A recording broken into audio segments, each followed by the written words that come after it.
we are helping you get practical, relevant information you can apply in your business today. 2 weeks ago, we had David Leary with Melio and the co-host of the Cloud Accounting Podcast talking about how Melio can help make bill pay simpler and easier. So if you missed that workshop, there is a link to our YouTube channel that will be going out in our follow-up email. So you should definitely check it out there. Today we have my favorite nerd, Troy Reddy, a lifelong technologist with experience in developing, implementing, and supporting systems in businesses of every size. Happy to operate behind a keyboard, a server rack, or a microphone. Troy loves making better processes and demystifying technology. So with that, Troy, I'm going to hand it to you. Hello, everyone. The talk I'm giving today, we're calling it Lock It Down. Basically, we're going to talk about passwords, hopefully in a way, your immediate reaction to hearing that might be, my goodness, this is super nerdy. I don't want to hear about talking about passwords, or I've heard everything there is to hear about it. Because there's a lot we all know. It's part of our digital lives now. We know about passwords. For those running businesses, you know, to some extent, dealing with employee passwords and all that, and it can be kind of nightmarish. I think we can make it a little better, and hopefully you'll leave this feeling better about it. Starting out, just giving a little background about myself, so I think it'll inform the rest of what you hear here. Like Anna said, my deal is kind of technology, whether it's in software form or hardware, like we were referencing earlier. Got a picture here I put in back in some data center days, back when I was managing backup systems. Or there's an example here of some code that I've written. My day job now is at a global IT services integrator, kind of focused on cloud computing. I'm not speaking in that capacity today. Here, I am really drawing more of my experience as a general technologist and in the work I've done over the years with small businesses, kind of with an eye towards that. Although specifically, everything we'll talk about applies to businesses of any size, down to one-person shops, all the way up to large enterprises. But kind of a focus today on that small business space.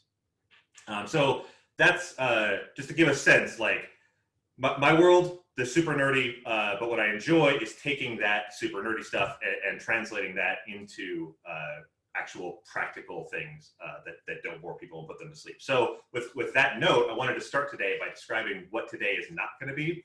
I'm not, with that overview, you saw a second ago, you might get the idea that I'm going to be talking about jumpers and wires and boring things. It's everything we'll be driving at is specifically, it's going to be practical for you, using any broad concepts behind it just to illustrate the point. And I'm also not pitching any particular product or service. Like I said, not speaking in regards to the company I work at now. I'm going to use a couple of specific products as to demonstrate what I'm talking about. Basically, I'm recommending them, but there are other competitors in the same space that meet the criteria of what I'm talking about. So this talk is not a specific, these are the best, go use these. But hopefully we'll set out what you should be looking to solve, and then I'll use one example of something that does that for a couple of different things. So with what today is not out of the way, let's talk about what it is. I'm going to go over some general password stuff, specifically highlighting what is kind of miserable about that, and a lot of which I think we already know. Then I'm going to transition into a better way to handle that for yourself and your business. And then I'm going to cap things off talking about multi-factor authentication, my first nerd thing there, how to make your password management more secure. So passwords, let's start by talking about them generally. I got a great a little pamphlet cover here from the government of Malta. I liked it because just that had that perfect example of the thing you see, and not just like hypothetically see, but with the post-it note on the monitor. In my work at doing managed services for small businesses, that's something I've literally seen. I think that we all have. It's really funny when you see that on news broadcasts. This is the sort of thing that's happened constantly. Like, oh, we're going to go live now to the reactor control room of whatever, and literally that on people's monitors. Which is kind of expected, right? Because we know the things that we need to do about passwords. Passwords serve as the authorization, as the authentication of who we are. And so to make sure that no one else can authenticate as us going on to whatever your local service, your online service is, then they've got to be super secure, and passwords got to be long, and you can't reuse them. This is all the stuff that's been drilled into us over and over and over. But like any other business process thing, the fact that we make it so complicated then leads us to do the bad things, and that's expected. Like you can't say, hey, here's this complicated set of requirements that you should be doing. Do this perfectly, and also try and run your business and live your life. Like we have businesses to run and lives to lead. Like this is going to be inevitable unless we make it easier, and that's the focus today is how to make the easy path the right path, so that you follow that. So in terms of those passwords, like I said, these rules around they've got to be the certain length, all kinds of things like that. They're kind of onerous, and in a lot of cases they're a little outdated. It's only been in the last few years that we've gotten the government organizations like kind of official guidance to remove the super onerous requirements. Like I'm sure many, if not all of us, have experienced where systems require us to change our passwords every periodically, which could be anything from every week or every month or whatever. That kind of guidance, that extreme recommendation, which again, from the government, from NIST up until a few years ago, it's like literal recommendation, which is what causes us to do the bad thing. It's like, it's so difficult. Finally, NIST has dropped that requirement as of a few years ago, and Microsoft has followed suit in their suite of products, that they don't have that kind of silliness. But still, even with that aside, we can't get, like, those rules were actively harmful, but we can't get rid of all rules because, well, there are reasons for it. The imagery here is illustrating the concept of a blast radius in terms of an explosion, like literally how far does the explosion go? But in terms of passwords, the concept is if a password is compromised, which you often don't have control over, what happens? Like how far does that compromise spread? In terms of, to give some credibility to my talk here, I've been the victim of this. I have had, years ago, before I was so diligent about these processes, I got an email saying that my Apple account had been, it was used to make some purchases that I hadn't made.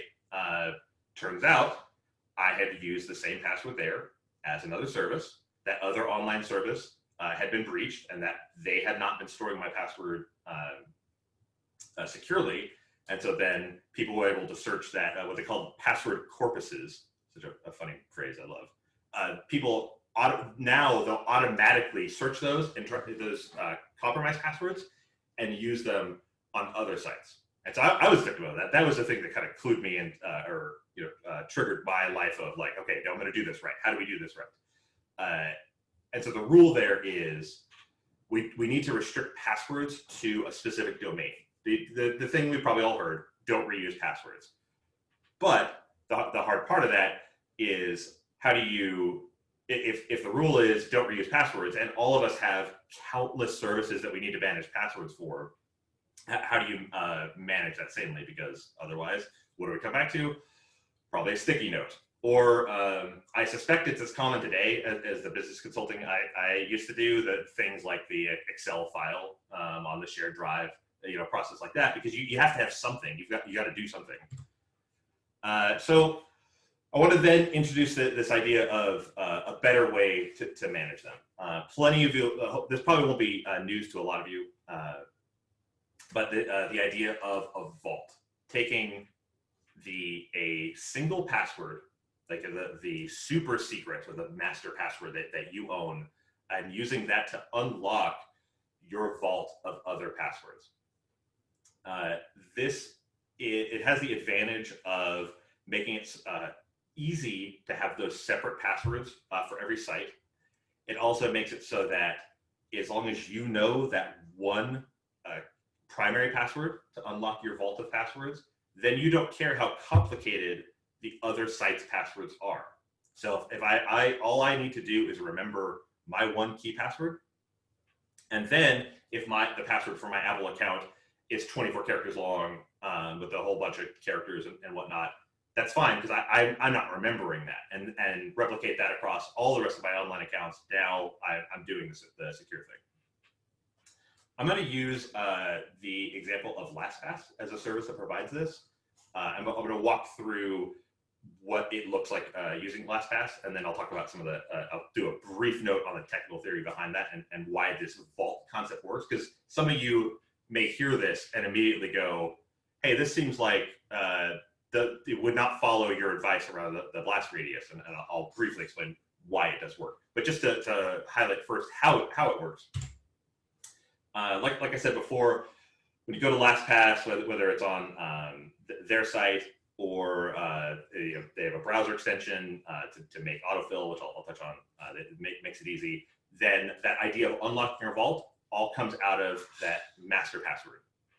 So here, I put in my credentials and I log in, and then that takes me to my vault, running here as an extension in my browser. So then I've got a list of items, and in terms of I pulled a screenshot here of my vault. That's at this point hundreds or thousands of accounts, all kinds of other notes. As you'll see, any sort of data that could be represented as text, really technically any sort of data, because it can all be coalesced to text, can then be stored in. That data is all encrypted, so it's safe to put things in the vault as long as my master password is secure. So then the example I've used here is a WebEx account. If I want to pull the credentials for that, I did a quick search, WebEx, I see that, and then I could easily copy that to my clipboard, log into the site. The thing that's cool though, so stepping back and looking at it from a team's perspective, or like a small business, or actually this scales up again even to the medium and enterprise side, is it's not just password management for myself. It's also there's capability in these systems to have users in groups with that as well. So this, you could have, in LastPass's case, they have the concept of a shared folder, like the grouping of different passwords. I've seen some businesses do this in terms of clients. Like you might have a team set to manage the passwords for a given client. And so then you would put all the passwords related to that client in a particular shared folder, give access to employees, grant access to that shared folder to the employees that need them, which goes to one of those key security things. Here you're getting away from tabs on the Excel spreadsheet or the notebook you're passing around or whatever other insanity to a proper managed process. I had mentioned before how when I was showing that example of grabbing my WebEx credentials from my vault, I don't actually even need to go into my vault all the time. One of the cool things about these apps is that they offer deep integration into your smartphone or your web browser. So in this case, logging into one of the Amazon.com systems, once I go to that page, because I've configured my password, my credentials for that site as belonging to Amazon, or in this case, their cloud services subsidiary, then it'll automatically pop up with a fill window. So you get like a really seamless experience to logging in. It's actually easier than if you were doing the wrong thing. Like if I was remembering the same password for every site and typing that in. That's harder to do than doing the right thing here, which is that thing we want to drive to. So one of the thing I had mentioned before in terms of the blast radius and these key security concepts, I did not lead by talking about the technical backing behind this, because you don't need to care. The only thing you need to know is that it is secure. but I did want to note the thing that's super cool about it is, unlike a lot of cloud services where you're really trusting the other side with your data, with a service like LastPass, all that you give them is an encrypted blob. Or I was thinking about putting a big blob, I don't know, like the old 50s monster movie blob image. And if I say blob, that's what comes to mind for me. May just be me.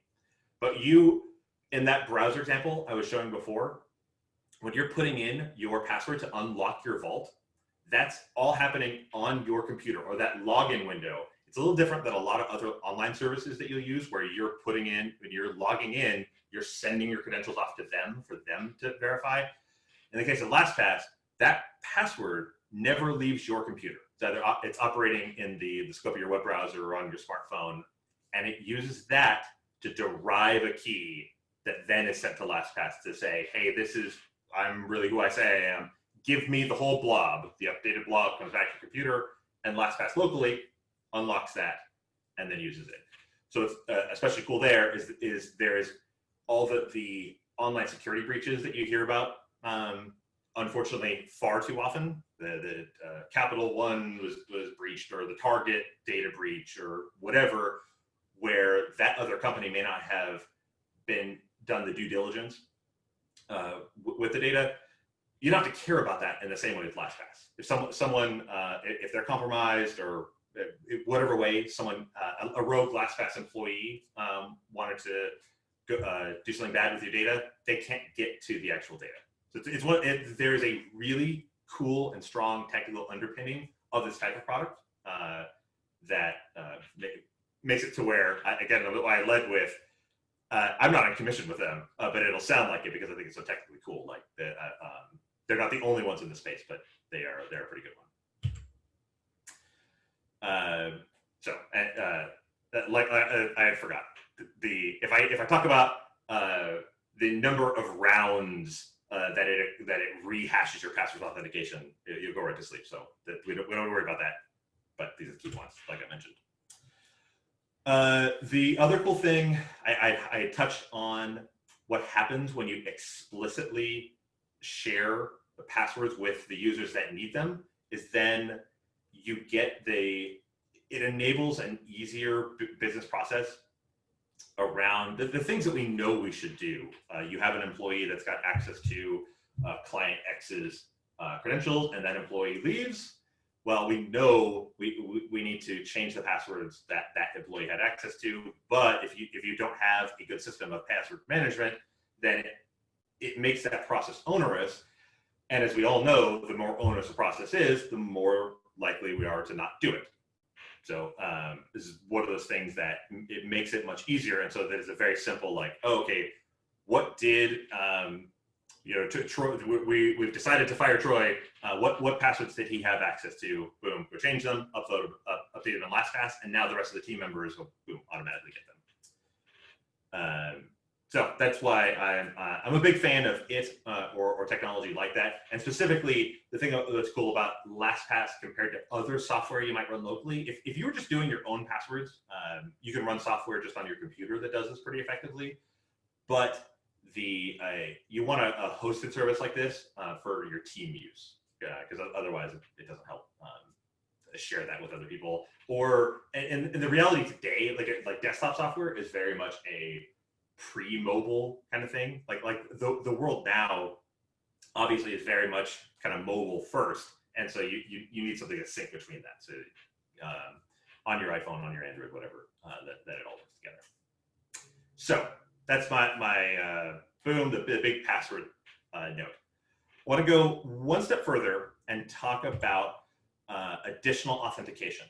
And this is something we've probably heard about. If I say two-factor authentication, multi-factor authentication, because services like tons of online services like Google will push this because we don't want a simple compromise of your password to make it easy for someone to get at your data. So like in the case of LastPass, obviously that master password I was talking about before is something that you have to guard very cautiously.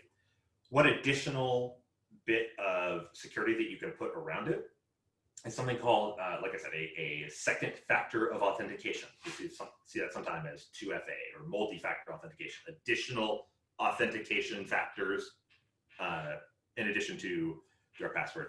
There's a few ways to do this. I wish they aligned with the thing I wanted to write out here in the slides is like the stereotypical good, better, best. It's technology that's often not the case. So it's kind of arranged like that because that would have been like, it just has the right like speaking flow. It's not, like I said, I have to focus on technical precision. It's not quite good, better, best. I got to start with not very good. This is the sort of thing, there are plenty of services. Banks, this is pretty common for personal and on the business side too. You'll see to log in, they'll require additional authentication via a text message or a phone call. And this is an example of multi-factor authentication that is frankly not very good. And it's one of those things, much like the password change requirements that I was complaining about before. It's one of those things that we've been the technical security nerds, have been harping on for a long time. Like, hey, this is really not great. That it is the thing that is most likely to be compromised. You hear when it does get compromised is the sort of thing that gets in the news, like the Twitter accounts are hacked because people have, basically have redirected the messages that were supposed to go to the phone, and so then they're able to compromise it. So that's why I use an old school picture of a phone here, like phone calls, text messages. It's frankly, it's better than nothing. Like if the evaluation is for an account like my LastPass, I'm either going to rely on just giving my password before they'll give me my data back. A text message in addition to that, it's better than nothing. But we could do better. What is better than that are apps that run on, and generally you use this on your phone. The thing about the mobile space that's better than, in general, than desktop computing or laptops, et cetera, is that none of us worry about, there's a reason that we don't worry about when we install applications on our phone in terms of how like stealing data or messing up our phone or whatnot, because the mobile computing is broadly speaking, generally more secure than our desktops.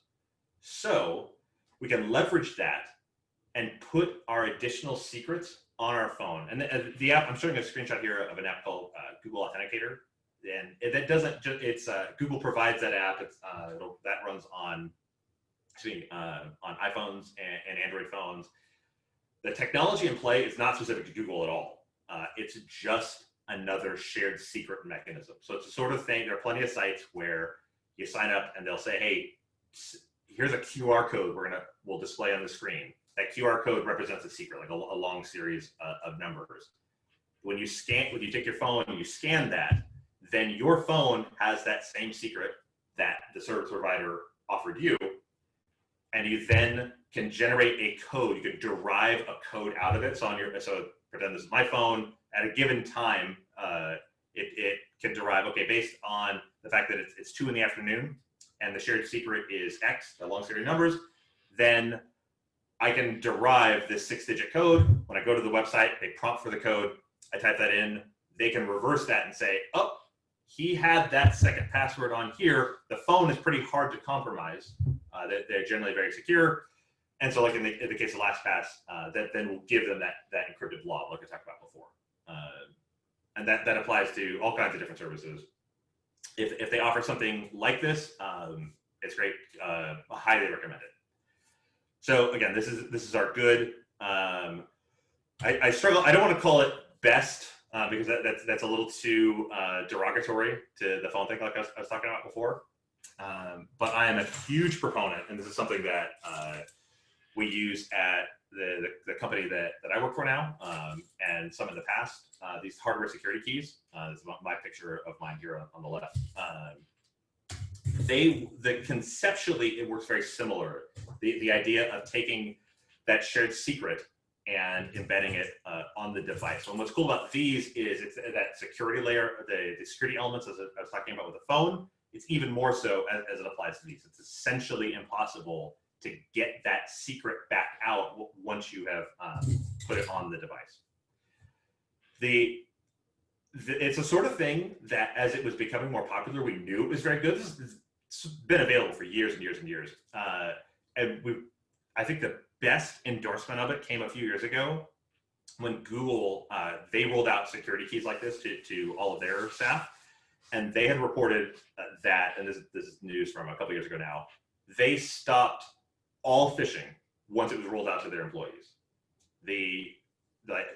And obviously a company like Google, like massive targets, but taking that second factor of authentication, putting it on the key, then any of those attacks that would come trying to get onto computers, stealing the data from the browser, any of that compromises, or any of those compromises, then can't get to the hardware security key as well, and it lock things right up. Google sells one of the a device like this. I am a pretty big fan of what I'm showing here, by a company called YubiKey, or I think it's Yubico that provides the YubiKey. I like the YubiKey offering because it supports a number of different authentication methods, including the very latest like web forward ones. That there are options that are technically better than the derived password ones I've been describing before that the YubiKey supports. That's really what Google pushes now. But the YubiKey supports kind of the whole range of it. It's the fact that you can use that for every aspect of your security makes that a kind of a. So I frankly think it's really a no-brainer compared to a number of vendors, including Google, that offer a technically fine product, but it's more limited. The only, in my personal experience, the only tricky part of these is that to use them on mobile as well, since the dominant smartphone in the US is the iPhone, and so you need one with a Lightning port. Yubico sells those, but in my experience, they are considerably less robust than the kind of legacy USB connection. And so in my case, all I care about is that legacy USB and USB-C, like a lot of your smartphones will have, if you're not on the iPhone side. The thing that's cool about this design's been around like a decade, and I know people that have carried these keys for like 12, 13, 14 years, and they are bulletproof. The Lightning ones, unfortunately not as much. They're a little bit thicker, and so you have to kind of treat them with, it's a sort of thing, it's a little harder to just like throw in your purse, throw in your backpack, the plastic and chip. And so it's the recommendations like, kind of asterisk on it. So that's why, again, best is a little hard of a label to put on it. But the performance, the numbers kind of speak for themselves. It is, if you were able to get your people to use this, that's pretty darn secure. So basically, that is everything I want to cover. I'll talk, passwords, it's not that hard to manage them. Because now the tooling for doing that is better than it's ever been. Multi-factor authentication sounds like nerdy nonsense that you don't want to dive into, and which is entirely reasonable. But if you can make it simple, turn it on. If you're using LastPass, enable it in your account, scan into your phone. They've got a whole system for backup codes. The vendors make it very easy to use. So I cannot encourage enough, or cannot recommend it highly enough. So that's what I had to cover. Questions?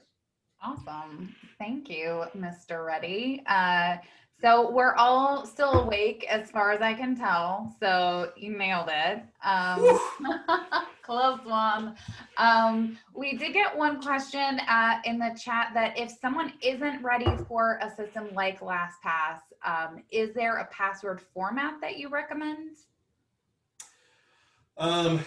Yeah, I can't help the thing that comes to mind. There is a great XKCD comic, the nerd web comic stuff. If you search for horse battery staple, like horse, like the animal, there's a great web comic that illustrates how some of our password advice is geared towards making us make passwords that are hard for humans to remember, but easy for computers to figure out. And so he recommends, it kind of lays out in a very humorous and easy to digest way, why something that, based on everything that we've been told for years and years and years, seems to make sense, or would tell us like, wait, horse battery staple, that's a stupid password. Well, it's actually, maybe not. So that, frankly, that's the first thing that comes to mind. In all seriousness, beyond that, like, and I think that probably goes into enough of the technical details why the real theory behind the password is that it needs to be of sufficient entropy or it long enough to boil it down so that it's hard for someone to brute force guess it. So that someone trying to derive the password, it can't just have a computer quickly run over it. Or nowadays, the state of the art in that would be to rent computing time from cloud services. That's the sort of thing you'll hear it technically referred to as like, oh, a password that is protected in this way with this hashing algorithm can now be broken for X amount of dollars. And that money is based upon how much it costs to rent the time from Google's cloud or from Amazon's cloud to use the specialized computing hardware to break it. So boiling all that down, it's kind of the longer is kind of better. At some point, it's like between your 12 and 18 digits or whatever, you get to the point where it is impractical still to do those kind of brute forces. And so you need something that's longer, but then that goes to where I'm like cycling right back to the start of the talk where I'm doing the thing that I said not to do. It's like, oh, it makes it easy. Just make a password that's 18 digits long and includes numbers too. Like, oh, okay, I'm gonna remember that. And I feel the pens coming back out. Right. I was just going to say the same thing. Like, well, we get into password recommendations and we're right back where we started, where you're going to end up with sticky notes on your computer because you created passwords that are too long or the same derivative of that longer password with a different number at the end of it on different websites. And then you don't remember which one has which number. The other question we had for you is if you have any good stories of when password management turned into a nightmare from your time working with businesses. Nothing too shocking. Thankfully now most of my nightmare stuff is like more boring computer security stuff, or rather, it's not always easy to trace the like how a compromise happened, kind of stuff. Actually, so in this happened like far too recently. The thing now, I manage a lot of cloud services, and so we'll do things like demos for people. Like, hey, here's how you can use the cloud. Here's your credentials for using that. And the thing that's frustrating about that is if you don't manage that properly, like you give people access into it. When you're using cloud computing, like you're renting time, and they make it super easy to rent more. It's kind of like on mobile, you see those stories of like parent charged. Oh, I'm trying to be. I don't want to exaggerate because the truth is funnier. Parent charged $4,000 for Fortnite or whatever, and it's the same thing business wise. Like I've run into this in business now where it's like, wait, why is Amazon's their web services subsidiary? Why is our bill $17,000 now? Oh, it's because they make it super easy for you to rent a virtual computing time and run stuff on it, like mining Bitcoin. And so that's the like, why did we have a shared? Why was there a shared password that then can access that? Well, that was what was easy. It's easy to have a very simple password. Okay, so a simple password that then is when that's tied to a credit card. Well, that incentive is exactly what it says on the box there. Like, you're going to get Bitcoins. Yep, 100%. I think that is any parent who is given the ability for a child to buy one thing on a freemium type app has probably experienced that same thing. Hopefully not to the same tune of dollars. Another question in the chat was, so for a lot of business owners, cost is a factor. They might want to do things well, but cost is always, comes into play. So does the free version of LastPass have what's needed to, be secure either as an individual or as a business owner, or do they have to pay for a service like this? To my knowledge, so I can speak definitively on the free side. So I'm actually, just full disclosure, I'm a paying customer of them. For multiple jobs now, it's something that I've used in the paying capacity. And then on the personal side, I've also paid as well. But I was a free customer before that. For the personal side, yes, the capability, it's like that freemium model. It's the same technology. There's no cost to it. Boom, go do it today. Like easy peasy. Where I think they start to gate the functionality, where you do need to pay, is around the sharing of it. That having additional controls for it's like a certain amount of sharing you can do for free, but basically any business beyond the scale of two people or whatever, then you're getting into that where you have to pay. Frankly, I think that the basic charges are it's within the realm that I think it's a no-brainer in terms of a recommendation. Like I don't want to trivialize obviously any cost to a business, but it's not. Every business is going to have tons of people coming at them saying, "Oh, buy our service that's got this snake oil insurance and that snake oil insurance, et cetera, et cetera." And that is why I wanted to lead off here with the technical side. Like, hey, looking at speaking from a technical recommendation, I can't recommend it highly enough. And so the very reasonable costs associated with it, it's a no-brainer. Like I wouldn't look at alternate ways around that. This sort of thing you set up.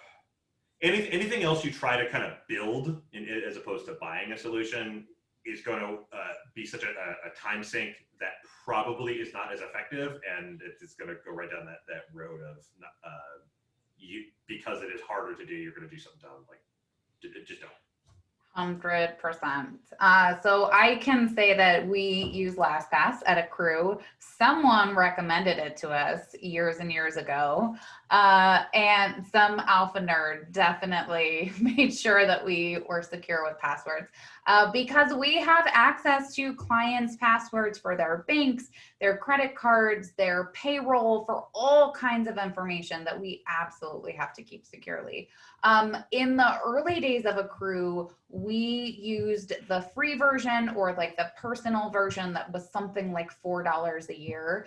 And it worked for quite a while. I will say the big reason why we moved to the Teams version was to have more clarity around those shared folders. So instead of each password being an individual share per person, we would have a shared folder, which makes it a lot easier to track who has access to what, so that if someone leaves or if something changes, it's just a lot simpler for us to be able to make those shifts than it is for someone to manually search for every single individual password that one person had access to, or have to then reshare a password every time it changes. So the Teams version also allowed us to all have access to the most current password, no matter who with access to that shared folder updated it. So I want to say it's something like $40 to $45 a year per person for that kind of next step up, which to me in the time savings and the peace of mind and all of the things is absolutely 100% worth it. Depending on what your company is, maybe that free version works for you. If you don't have a large team or you don't have clients' bank passwords, or other things like that you really have to keep on lockdown. But I don't know of a business that doesn't have access to something that they should be keeping secure. Well, with that, we could geek out all day because we can also geek out later. But I definitely wanted to thank you, Troy, for keeping us secure and then for sharing that knowledge. If you have more questions about setting up great password management for your company or how you can simplify your business finances, we would love to connect with you. We'll also include this information in our follow-up email. And then our next workshop will be on September 17th. Where we will have Debbie Kerr, owner of Made in California, talking about the things that she has done to adapt her business in the COVID times, and kind of sharing a little bit more about that. So we hope that you can join us. Thanks again, Troy.